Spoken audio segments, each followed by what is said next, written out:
Sir एक चीज मैं पूछा था, मिडिल क्लास के, फॉर एग्जांपल से लेट अस अज्यूम कोई 25 साल का मिडिल क्लास का लड़का है, स्टार्टिंग आउट हिज करियर, उसके लिए क्या एडवाइस है आपके पास, मतलब फॉर से finance perspective, from relationship perspective, कि भाई इसकी लाइफ सॉर्टेड रहे।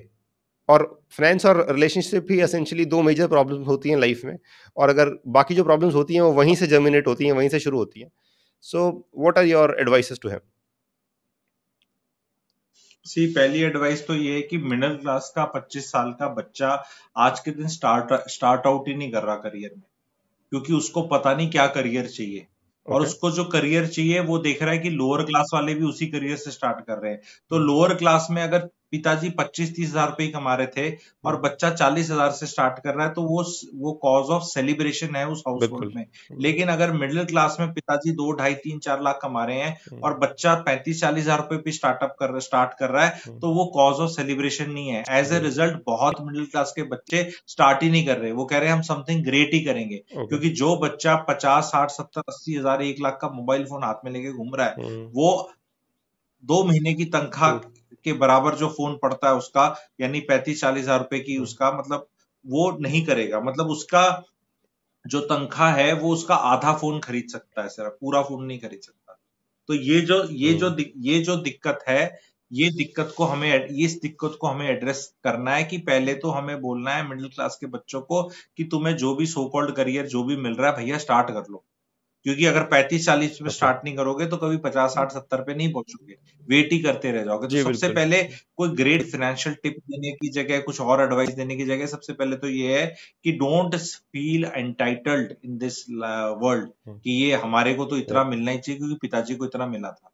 ये सबसे बड़ी चीज है। उसके बाद अपस्किल करने पे ज्यादा फोकस करना चाहिए शुरू में, बजाय इन्वेस्टमेंट के। क्योंकि अगर 10,000 की SIP है तो वो 1 लाख की SIP को बीट नहीं कर सकती। कभी मर्जी स्टार्ट कर लो, ये सब स्टोरियां सुनाते हैं एग्जैक्टली। कम्युनिटी हाँ। लेक्चर्स। सबसे जी। इंपॉर्टेंट होता है भैया पैसा की क्वांटिटी कितनी है जी। आपके पास। तो शुरू में 40,000 रुपए की तनख्वाह में क्या बचा लोगे, सर्वाइव ही कर पाओगे मुश्किल से, ठीक है। पर उसमें आपका फोकस होना चाहिए कि मैं अपनी अर्निंग्स कैसे बढ़ाऊं, अपस्किल कैसे करूं, नई चीजें कैसे लर्न करूं।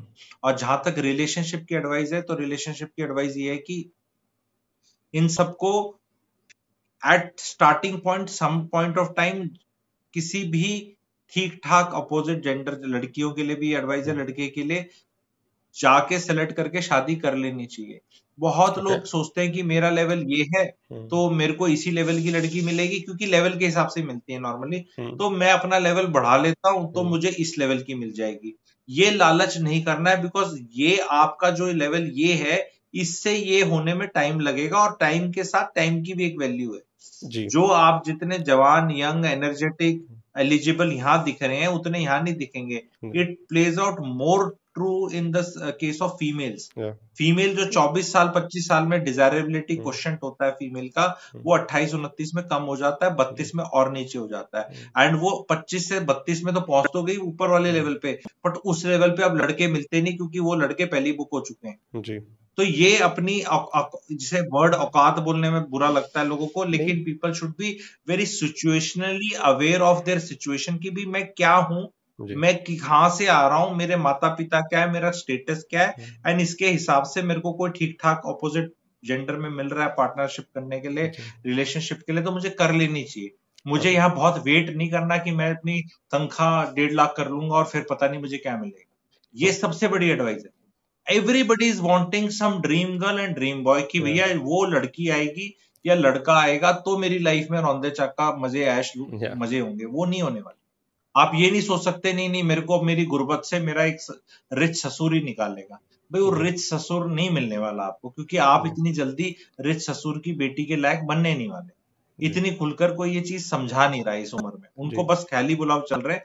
उनको बोल दो भाई तुम अपनी शक्ल रोज आईने में देख लो, अपना बैंक बैलेंस देख लो, अपना स्टेटस देख लो, और उसके कॉरेस्पॉन्डिंग जो तुम्हें मिले वो। अब लोग कहते, अब मैं लोगों को गाइड करना चाहता हूँ इस वीडियो के माध्यम से कि आपने इस लेवल पे थे और इस लेवल की लड़की से शादी कर ली, अब आपका लेवल बढ़ भी रहा है, तो इस लड़की का सेटिस्फेक्शन रेट बहुत हाई होगा कि यार मैंने इससे शादी करी थी और लेवल बढ़ रहा है। तो इसका इंजॉयमेंट फैक्टर बढ़ा है, अपने पति के प्रति आदर भाव। आप यहाँ से यहाँ तक गए, आप थे तो यहाँ पे, यहाँ तक जाके आपकी खुद की टाइटाई फिश काफी होगी। अब आपको लड़की यहाँ मिली, अब ये लड़की तो इसलिए मिली क्योंकि आपका लेवल यहाँ था, अब आपका लेवल यहाँ से यहाँ जाने का, और हो सकता है कि बिकॉज ऑफ इकोनॉमिक कंडीशन थोड़ा इधर भी आ जाए। जैसे ही यहाँ से यहाँ आएगा ये डिससेटिस्फाइड होनी शुरू हो जाएगी, तो रिलेशनशिप में खटपट आ जाएगी।